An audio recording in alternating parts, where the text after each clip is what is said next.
Hey, what's up? So I made a video a while ago. The title of the video is "How long does it take to develop your voice?" And I received a few comments on that video, some nice stuff. And one of the comments is very interesting and was made by Gregory West. Greg is a friend and he's a great singer, and we often practice and exchange ideas together. And I'll just read what he wrote and make some comments about what he's saying. I think I agree with most of it. There are just some caveats on, on which I don't think it's quite. I would not say it's. I would not agree completely.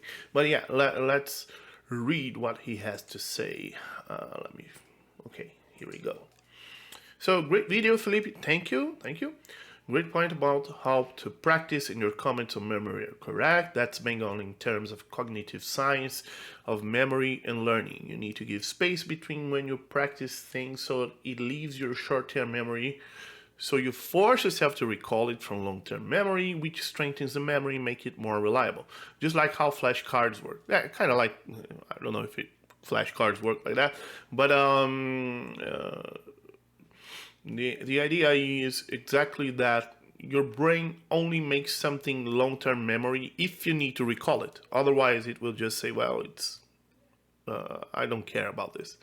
I'll start something more important instead. But yeah, thank you. I think that at the end of the day, the muscle building versus coordination doesn't really matter. Because even if the adductor muscles of the voice can be strengthened, they would get stronger faster and easier through correct coordination, just like doing the right form at the gym. And you are also less likely to injure yourself. So, in the end of the day, muscle building versus coordination doesn't really matter. I don't know. I think it matters because if you think that muscle building has some value to it, you can make exercises that focus more on that idea, and also it would make sense that exploring other coordinations that you're not used to sing with would be beneficial for you in developing your voice. Let's check the rest, and I'll make a comment again. I think this is only a debatable thing, because some teachers just don't have a clue regarding coordination, and they want to believe that it's just a matter of muscle strengthening. What an easy job for us teachers. What an easy job us teachers would have if we just told students there is nothing you can do to make this better right now. You just gotta build the muscles. We would just sit around and tell them the same thing and have them repeat in every lesson. That takes the skill of the vocal coaching, because teaching coordinations that lead to pretty immediate improvement is actually a difficult job.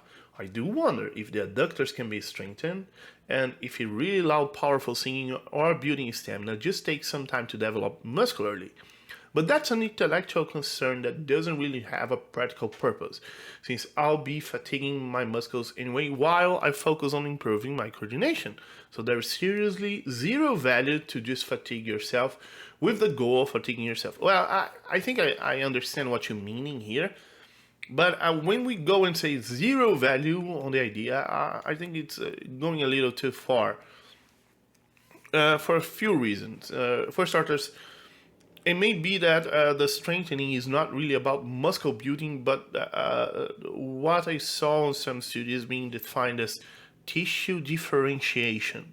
And it seems that by using your voice more, the very stress that's placed on the tissue of the vocal folds, the covering layer, the ligament layer. Let me turn off the while I talk, because it's weird with this in my face. Yeah, so the covering layer, the ligament layer, and the muscle, they start to get more differentiated from each other. They start to become, you can tell them apart better.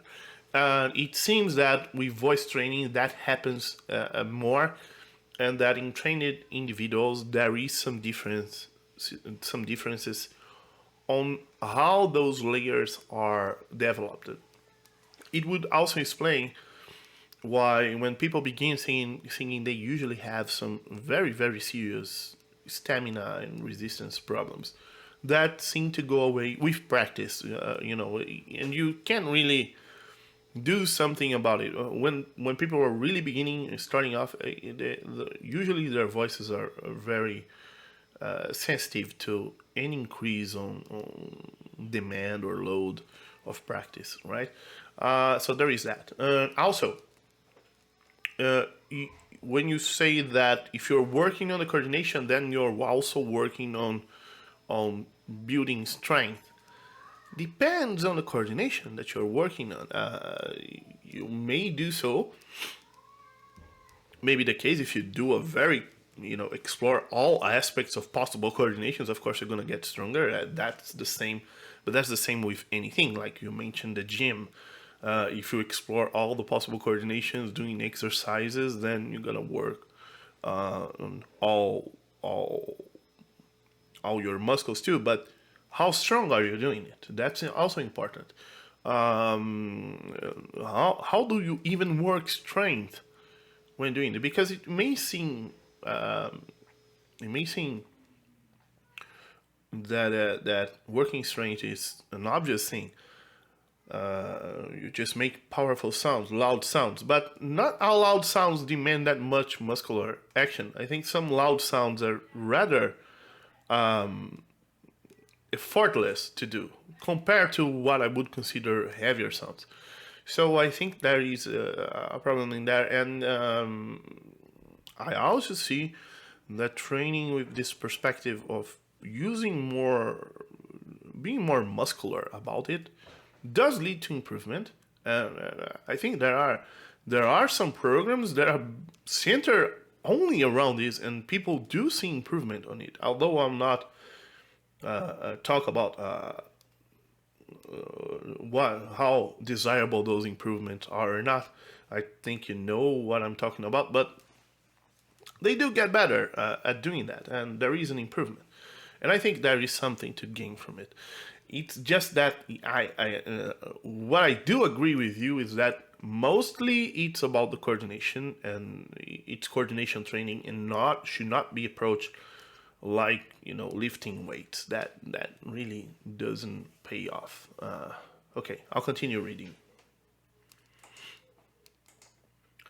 So I also wonder about some stuff like flageolet tension. I was able to do flageolet at like B5 when I was first starting out, and it took years to bring it lowered and develop refined control. I don't believe that in this case it was because I was just doing it wrong, and there was a change I could make to suddenly do it correctly. I think that the intraretinoid cartilaginous squeezing that flag tension has actually took time to develop stamina to keep that squeeze together. I remember getting physically tired of that squeeze, and I just could not keep it up anymore in a practice session. So I'm saying that it depends on the sound. Some things seem to work immediately with correct coordination. Some things seem to just take time. Yeah, let me turn this off again. Wait, okay, yeah, there you go. So, yeah, I agree. Depending on the sound, I think it's easier to do. But that may be also coordination. Remember that if it's something that it's really, really we are not used to do, it's really hard to even acquire the movement. Think, for example, that you wanted to start doing stuff with your feet, like writing with your feet, or I don't know, making origami with your feet. I think it's pretty possible to learn how to manipulate stuff with your feet. I think I saw some videos of people doing that. But it will be hard for you to even start to move the fingers, the toes. I don't know, feet fingers. I don't know how to call them.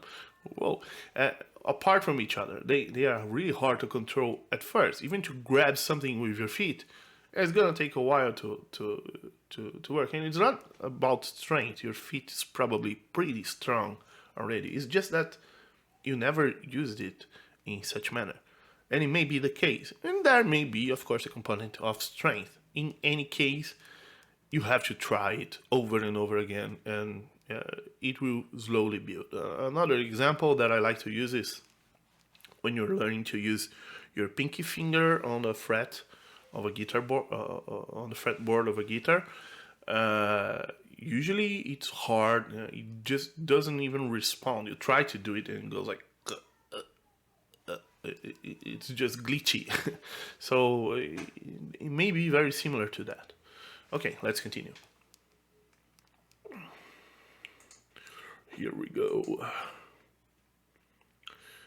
I also wonder about coordinations that might involve development of muscles that aid in voice production that aren't intrinsic laryngeal muscles.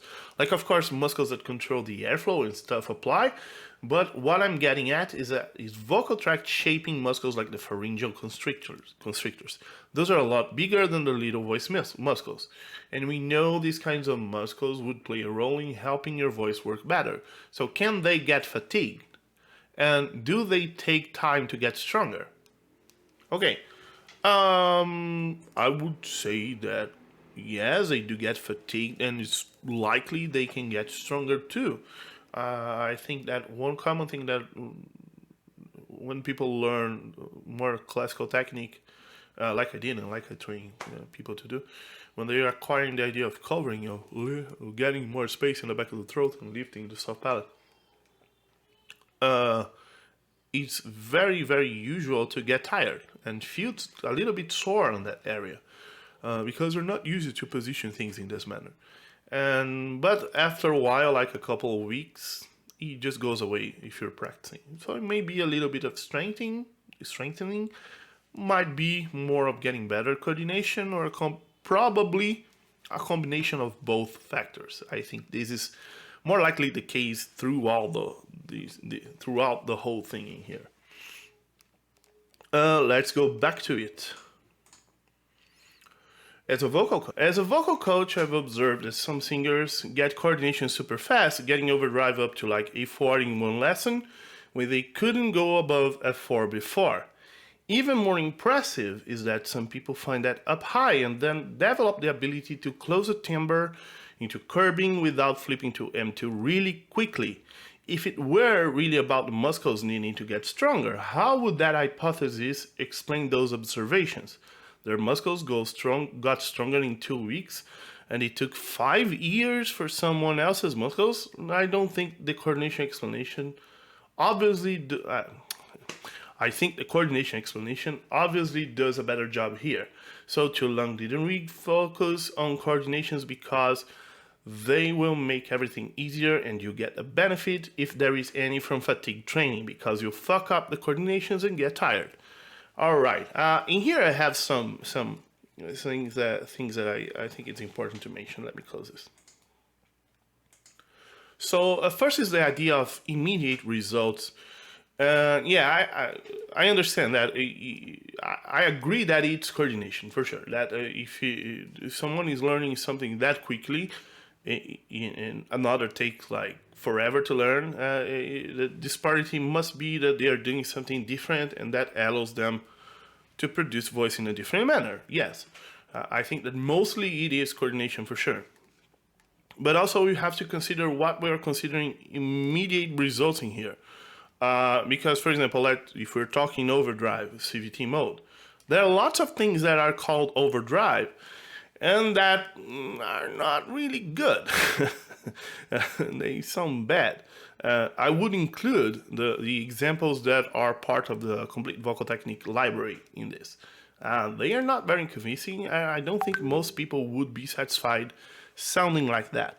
Then again, they are examples of overdrive done well. It's a coordination that you can acquire, and I would agree that if we are not constraining a requirement for, making musical sounding stuff, really good quality stuff, then you can acquire those modes on complete vocal technique super fast. And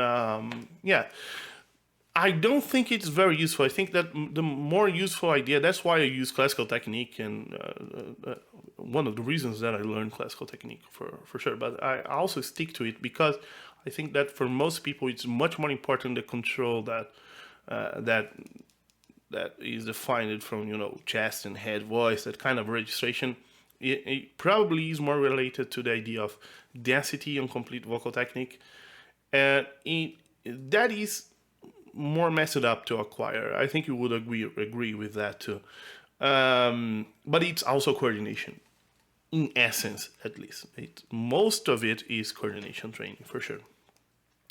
The closure in here, when you say that work on coordination, because it will force when you mess up, you get tired, and then you train like fatigue training and muscle building. Okay, that's there is some ideas here that are not really good, I think. For example, if it's someone that's trying to sing in a more light voice, they will eventually start to do it well, and you may get into a circle of you practice it soft, you're not using your muscles very strongly, the strength might start to decline, you have to adapt your technique, you get even a bit softer, muscles are using even less, and you know where this goes. I think you saw this happening a few times too.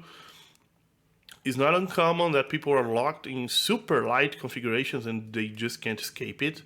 And usually it takes quite some time for them to break away from it. And, some ideas in there might suggest strength training related thing. Not like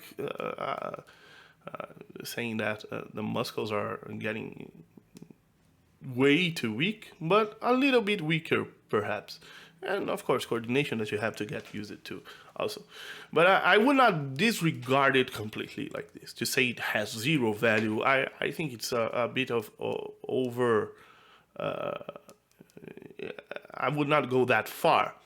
But I would certainly say that like it's 80 or 90% of it is coordination, and 10% only is strength training. But I do see value on strength training. I've been using it, some ideas, both on my voice and some students, and it seems to make it, especially regarding stamina and getting certain qualities more stable up high, it seems to make a big difference. And I think it's desirable to work in that manner. But you have to focus on making the right sounds and getting that sounding the right way, like to